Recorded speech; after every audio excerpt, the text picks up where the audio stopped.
1986 সালের 26শে এপ্রিল ভোর রাত 1:23 ইউক্রেনের প্রিপিয়াত শহর যখন গভীর ঘুমে আচ্ছন্ন, তখন কেউই জানত না মাত্র কয়েক কিলোমিটার দূরে একটি বিস্ফোরণ ঘটতে চলেছে, যা ইতিহাস বদলে দেবে। চেরনোবিল পারমাণবিক বিদ্যুৎ কেন্দ্র। সেই রাতে যা ঘটেছিল তা শুধু একটি দুর্ঘটনা নয়, এটি ছিল মানবজাতির অহংকার, ব্যবস্থার গলদ এবং পারমাণবিক শক্তির অপব্যবহারের এক ভয়ঙ্কর পরিণতি। আজকের এই ভিডিওতে আমরা জানব সেই রাতে ঠিক কী হয়েছিল, কারা ছিলেন সেই অকুতোভয় মানুষ যারা নিজেদের জীবন দিয়ে বাকি ইউরোপকে বাঁচিয়েছিলেন, এবং চেরনোবিলের প্রভাব আজও কিভাবে আমাদের পৃথিবীকে প্রভাবিত করছে। নমস্কার, আমি নয়ন, আপনি দেখছেন অন্তজ্ঞানপিডিয়া। আজ আমরা ঢুকে পড়ব মানব ইতিহাসের সবচেয়ে ভয়ঙ্কর পারমাণবিক বিপর্যয়ের ভেতরে। ভিডিওটি শেষ পর্যন্ত দেখুন, কারণ শেষে আমি আপনাকে এমন কিছু বাস্তব ফুটেজ এবং তথ্য বলবো যা আজও বিজ্ঞানীদেরকে আতঙ্কিত করে। দ্বিতীয় বিশ্বযুদ্ধের পর সোভিয়েত ইউনিয়ন একটি স্বপ্ন দেখেছিল, প্রযুক্তিতে আমেরিকাকে ছাড়িয়ে যাওয়ার স্বপ্ন।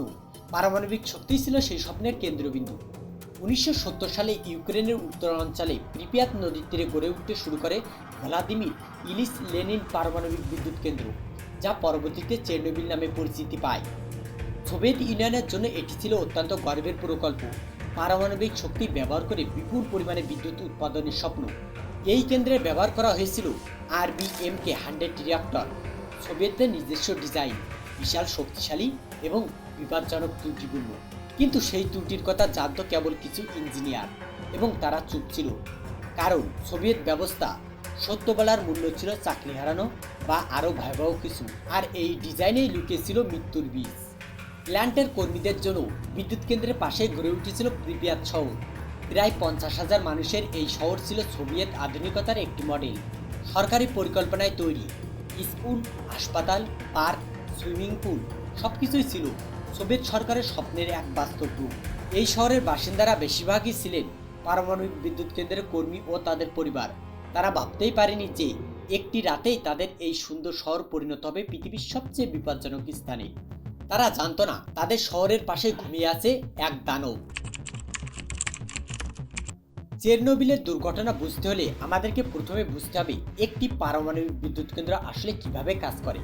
সহজ কথায় বলি, পারমাণবিক জ্বালানি ইউরেনিয়াম 235 যখন একটি নিউট্রন শোষণ করে, তখন তার নিউক্লিয়াস ভেঙে যায়। এই ভাঙনে প্রচণ্ড তাপ এবং নিউট্রন বের হয়। সেই নিউট্রনগুলো আবার নতুন পরমাণু ভাঙে।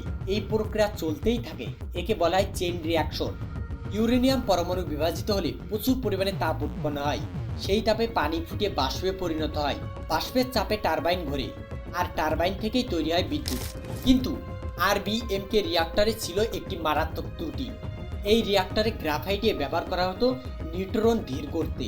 কিন্তু নকশার একটি বড় সমস্যা ছিল, যখন পানির পরিবর্তে বাষ্প তৈরি হতো, তখন রিঅ্যাক্টরের শক্তি বাড়তে থাকতো, কমতো না। পারমাণবিক প্রকৌশলের ভাষায় এটাকে বলা হয় পজিটিভ ভয়েড কোয়ালিফিসিয়েন্ট।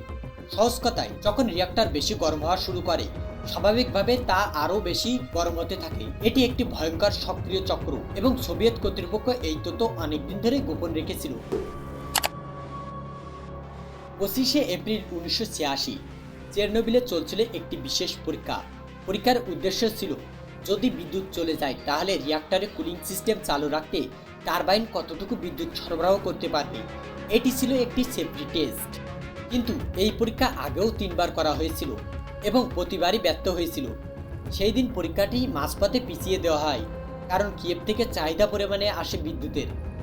কয়েক ঘন্টা পর আবার শুরু হয় পরীক্ষা, কিন্তু এই বিলম্বেই ঘটে বিপত্তি। দীর্ঘ সময় ধরে লো পাওয়ারে চালানোর ফলে রিঅ্যাক্টরে জমা হয় জ্যানন গ্যাস, যা প্রক্রিয়া ধীর করে দেয়। এই অবস্থায় রিঅ্যাক্টর চালানো ছিল অত্যন্ত ঝুঁকিপূর্ণ, কিন্তু তবুও পরীক্ষা চালিয়ে যাওয়া হলো।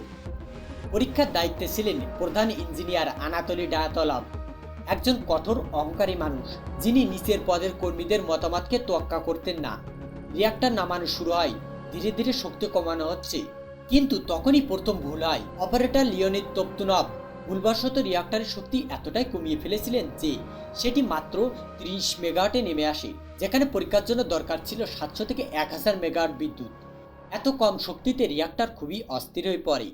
নিয়ম অনুযায়ী এখানে পরীক্ষা বন্ধ করা উচিত ছিল, কিন্তু ডায়াতলভ বললেন, চালিয়ে যাও। রিঅ্যাক্টর ধীরে ধীরে 200 মেগাওয়াটে উঠে আসে।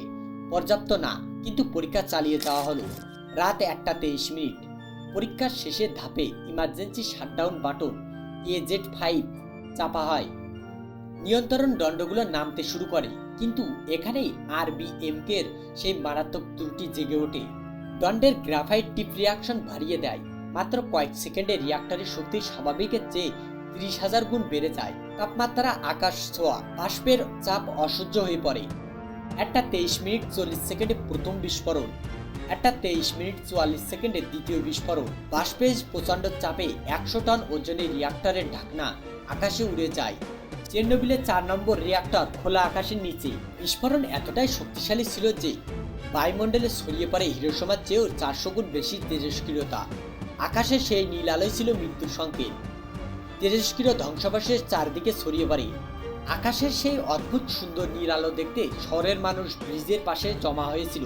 তারা জানতো না এই সুন্দর আলোয় তাদের শরীরের প্রতিটি কোষকে ভেতর থেকে জ্বালিয়ে দিচ্ছে। সেই ব্রিজটিকে আজ ডেড ব্রিজ বলা হয়। বিস্ফোরণে কয়েক মিনিটের মধ্যেই দমকল বাহিনী পৌঁছায়। তারা জানতো না যে তারা কোথায় যাচ্ছে। ফায়ার ফাইটার লেফটেন্যান্ট প্রভিক এবং কিবেনক মাত্র 20 বছরের দুজন তরুণ। তাদেরকে বলা হয়েছিল এটি একটি সাধারণ আগুন। তারা জানতেন না যে তারা যা নেভাতে এসেছে সেটা কোনো সাধারণ আগুন নয়। তারা শুধু বললেন বিল্ডিং জ্বলছে, আমরা যাচ্ছি। কয়েক ঘন্টার মধ্যে তারা মাটিতে পড়ে গেলেন। বমি, মাথা ঘোরা, ত্বকে জ্বালা পড়ার মতো অনুভূতি। এটা ছিল তীব্র বিকিরণ রোগের লক্ষণ। রিয়াক্টরের ছাদে দাঁড়িয়ে যারা আগুন নিভিয়েছিলেন তাদের প্রত্যেকে পরে মারা গেছে, কিন্তু সেই রাতে তাদের সাহসিকতার কারণে আগুন ছড়িয়ে পড়েনি আশেপাশের 3টি রিয়াক্টরে। তা না হলে বিপর্যয় হতো আরও কয়েক গুণ ভয়ঙ্কর। দমকল প্রধান প্রভিক বলেছিলেন, রাসায়নিক পোড়ার গন্ধ পাচ্ছি, কিন্তু কি সেটা বুঝতে পারছি না। ছাদের ওপর ছড়িয়েছিল উজ্জ্বল নীল আলোর গ্রাফাইট খণ্ড। কেউ কেউ সেইগুলো হাত দিয়ে স্পর্শ করছিল। তারা বুঝতে পারেনি এই খণ্ডগুলো স্পর্শ করা মানে মৃত্যুকে আলিঙ্গন করা। সেই রাতে ফায়ারম্যানরা যে রেডিয়েশনের সম্মুখীন হয়েছিলেন তা একজন মানুষের সারা জীবনের সহনীয় মাত্রা 400 গুণেরও বেশি। দুর্ঘটনার পর সোভিয়েত কর্তৃপক্ষ প্রথম প্রতিক্রিয়া ছিল সত্য লুকানো। 26 এপ্রিল 1986 প্রিপ্যাত শহরে সকাল হয়েছে, যেমনটা হয় প্রতিদিনের মতো। শিশুরা স্কুলে গেছে, বাজারে লোকজন, পার্কে মানুষ। মাত্র 3 কিলোমিটার দূরে বিপর্যস্ত রিয়াক্টর থেকে তেজস্ক্রিয় মেঘ ভেসে আসছে, কিন্তু কেউই জানে না। সোভিয়েত কর্তৃপক্ষ সিদ্ধান্ত নিল মানুষকে জানানো যাবে না, তাহলে আতঙ্ক ছড়াবে। অবশেষে 36 ঘন্টা পরে 27 এপ্রিল বিকাল 2টায় ঘোষণা করা হলো, আপনাদেরকে সাময়িকভাবে সরিয়ে নেওয়া হচ্ছে। মাত্র 3 দিনের জন্য প্রয়োজনীয় জিনিসপত্র গুছিয়ে নিন। বাসিন্দারা বিশ্বাস করেছিল, তাই বেশিরভাগ মানুষ দরজায় তালা দিয়ে চলে গেলেন। ভাবলেন ফিরে আসবেন, কিন্তু তারা জানতো না তারা আর কোনোদিন ফিরবে না। 50,000 মানুষকে 1061টি বাসে করে সরিয়ে নিতে সময় লেগেছিল মাত্র 3 ঘন্টা। প্রিপিয়াত শহর খালি হয়ে গেল রাতের মধ্যেই। শুধু থেকে গেল তাদের রেখে যাওয়া পোষা প্রাণীগুলো। সোভিয়েত ইউনিয়ন এই বিপর্যয় লুকাতে চেয়েছিল, কিন্তু তেজস্ক্রিয়তার সীমানা মানে না। 28 এপ্রিল 1986 প্রিপিয়াত শহর থেকে 500 কিলোমিটার দূরে সুইডেনে ফসফোমার্ক পারমাণবিক বিদ্যুৎ কেন্দ্রে একজন কর্মীর জুতায় তেজস্ক্রিয় কণা পাওয়া যায়। তারা প্রথমে ভাবলেন তাদের কেন্দ্রে দুর্ঘটনা হয়েছে, কিন্তু পরীক্ষায় দেখা গেল তেজস্ক্রিয়তা আছে পূর্ব দিক সোভিয়েত ইউনিয়নের দিক থেকে। সুইডেনের সরকার সোভিয়েত সরকারের কাছে ব্যাখ্যা চাইল। আন্তর্জাতিক চাপে অবশেষে মস্কো স্বীকার করল চেরনোবিলে দুর্ঘটনা ঘটেছে, কিন্তু তারপরেও গোপনীয়তা চলল। ক্ষয়ক্ষতি কমিয়ে বলা হলো। চেরনোবিল নিয়ন্ত্রণে আনতে সোভিয়েত ইউনিয়ন পাঠালো লক্ষাধিক মানুষ। তাদেরকে বলা হয় লিকুইডেটর। হেলিকপ্টারে পাইলটরা বারবার উড়িয়ে গেলেন এবং বিপর্যস্ত রিয়াক্টরের উপর বালি, বোরন, সীসা ফেলতে লাগলেন। রিয়াক্টরের ছাদে তেজস্ক্রিয় গ্রাফাইট পরিষ্কার করতে পাঠানো হয়েছিল রোবট, কিন্তু তীব্র বিকিরণের ফলে রোবটের ইলেকট্রনিক্স নষ্ট হয়ে যেতে লাগলো। তখন পাঠানো হলো মানুষ। প্রতিটি সৈনিক ছাদে থাকতে পারবেন মাত্র 40 থেকে 90 সেকেন্ড, তারপর তাদেরকে আবার নিচে নামতে হবে। তারা কোদাল দিয়ে দুটো গ্রাফাইট টুকরো ঠেলে দিতেন কিনারার দিকে, তারপর দৌড়ে নেমে আসতেন। এদেরকে ডাকা হতো বায়ো রোবটস। বিস্ফোরণের পর রিয়াক্টরের নিচে জমা হয়েছিল হাজার হাজার টন পানি। তেজস্ক্রিয় লাভার সংস্পর্শে আসলে যা সৃষ্টি করত ভয়ঙ্কর বাষ্প বিস্ফোরণ। 3 জন স্বেচ্ছাসেবক অ্যালেক্স অ্যানানেনকো, ভ্যালেরি বাসপালভ এবং বরিস বারানভ বুক সমান পানিতে ডুব দিয়ে রিয়াক্টরের নিচে গেলেন। তারা খুলে দিলেন জলের ভাল্ব। সেই সময় অনেকে ভাবতেন যে তারা মারা গেছেন, কিন্তু 3 জনই বেঁচে ছিলেন, যদিও পরে 2 জন গুরুতর স্বাস্থ্য সমস্যা দেখা দেয়। তাদের সাহসিকতায় ইউরোপের একটি বড় অংশকে রক্ষা করেছিল। রিঅ্যাক্টরের নিচে দিয়ে গলিত ইউরেনিয়াম ভূগর্ভে পৌঁছাতে পারত। তাতে দূষিত হতো ভূগর্ভস্থ পানির স্তর, যা থেকে পানি পায় লক্ষ লক্ষ মানুষ। 40 ডিগ্রি সেলসিয়াস তাপমাত্রায় মাটির নিচে হাজারো খনিজ শ্রমিক রাত দিন কাজ করলেন। রিঅ্যাক্টরের নিচে সুড়ঙ্গ কেটে একটি কংক্রিটের প্ল্যাটফর্ম তৈরি করলেন। মোট 6 লক্ষেরও বেশি লিকুইডেটর কাজ করেছিলেন চেরনোবিলে। তাদের অনেকেই পরবর্তী বছরগুলোতে ক্যান্সার, রক্তের রোগ এবং অন্যান্য জটিলতায় মারা যান। তারা জেনে শুনে গিয়েছিলেন, নিজেদের জীবন দিয়ে লক্ষ লক্ষ মানুষকে বাঁচিয়েছিলেন। ইতিহাস তাদের নাম স্বর্ণাক্ষরে লিখে রেখেছে। রিঅ্যাক্টরটিকে চিরতরে ঢেকে দেওয়ার সিদ্ধান্ত নেওয়া হলো। মাত্র 6 মাসে তৈরি করা হলো বিশাল কংক্রিটের কাঠামো। নাম সার্কোফেগাস। গ্রিক ভাষায় এর অর্থ পাথরের কফিন। এই কাঠামো নির্মাণে যারা কাজ করছিলেন তারাও পেয়েছিলেন ভয়াবহ বিকিরণ। সার্কোফেগাসটি ছিল একটি সাময়িক সমাধান এবং সময়ের সাথে সাথে এটি দুর্বল হয়ে পড়ছিল। তাই 2016 সালে বহু দেশে অর্থায়নে পুরনো সার্কোফেগাসের ওপার সরানো হলো এক নতুন ইস্পাতের গম্বুজ, নিউ সেফটি কনফাইনমেন্ট। এটি এখন পর্যন্ত মানব ইতিহাসের সবচেয়ে বড় ধাতব চলমান কাঠামো।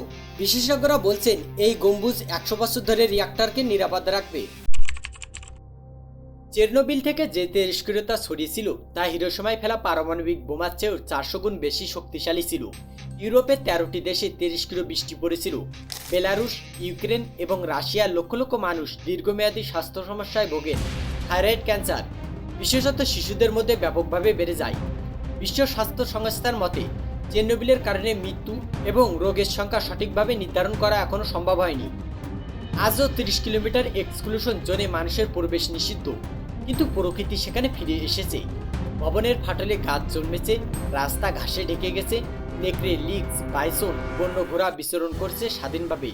বিজ্ঞানীরা দেখেছেন মানুষের অনুপস্থিতিতে তেজস্ক্রিয়তার চেয়েও বেশি ক্ষতিকর ছিল মানুষের কার্যকলাপ। প্রিপিয়াত শহর দাঁড়িয়ে আছে ভুতুরে নীরব। ফেরিস হুইল, যা কোনোদিন চালুই হয়নি, সে আজও দাঁড়িয়ে আছে। স্কুলে ছড়িয়ে আছে শিশুদের বই, জুতা, খেলনা। এই দৃশ্য মনে করিয়ে দেয় সভ্যতা কতটা ক্ষণস্থায়ী। গর্বাচেভ নিজেই পরে স্বীকার করেছিলেন চেরনোবিলের দুর্ঘটনায় হয়তো সোভিয়েত ইউনিয়নের পতনের সবচেয়ে বড় কারণ। দুর্ঘটনা মোকাবেলা করতে সোভিয়েত সরকারকে খরচ করতে হয়েছিল বিলিয়ন বিলিয়ন রুবেল। অর্থনীতিতে এলো মারাত্মক চাপ। আরও বড় ক্ষতি হলো বিশ্বাসযোগ্যতা অর্জনে। কারণ সরকার যে মিথ্যা বলেছে, তথ্য গোপন করেছে, এটা জানার পর সোভিয়েত নাগরিকদের মধ্যে সরকারের প্রতি বিশ্বাস ভেঙে পড়ল। চেরনোবিল শুধু একটি দুর্ঘটনা নয়, এটি একটি পাঠ। এটি বলে প্রযুক্তি যতই শক্তিশালী হোক, তাকে সত্য এবং স্বচ্ছতার ওপর দাঁড় করাতে হবে। যে ব্যবস্থা ভুল স্বীকার করে না, সে ব্যবস্থা একদিন ভেঙে পড়ে। যে মানুষ প্রশ্ন করার সাহস পায় না, সে মানুষ একদিন দুর্যোগের শিকার হয়। আজ বিশ্বের 450টিরও বেশি পারমাণবিক রিঅ্যাক্টর চলছে। তারা চেরনোবিল থেকে শিক্ষা নিয়েছে, নিরাপত্তা ব্যবস্থার আমূল পাল্টে গেছে। কিন্তু প্রশ্ন থেকেই যায়, মানুষ কি সত্যি শিক্ষা নেয়, নাকি পরবর্তী বিপর্যয়ে আগেই ভুলে যায়? চেরনোবিলের ধ্বংসস্তূপ আজও সেই প্রশ্নের উত্তর খুঁজছে। The cost of lies is not that you come to believe them, it's that no one believes anything anymore. মিথ্যার মূল্য শুধু মানুষ দেয় না, কখনো কখনো পুরো পৃথিবীকে দিতে হয়। ভিডিওটি ভালো লাগলে লাইক করুন, শেয়ার করুন এবং চ্যানেলটি সাবস্ক্রাইব করুন। কমেন্টে জানান চেরনোবিলের কোন দিকটি আপনাকে সবচেয়ে বেশি ভাবিয়েছে। পরবর্তী ভিডিওতে আমরা আলোচনা করব তাজমহলের অজানা ইতিহাস। ততক্ষণ পর্যন্ত সত্যের সন্ধান করুন, প্রশ্ন করতে থাকুন। চ্যানেলে নতুন হলে চ্যানেলটি সাবস্ক্রাইব করুন। ধন্যবাদ।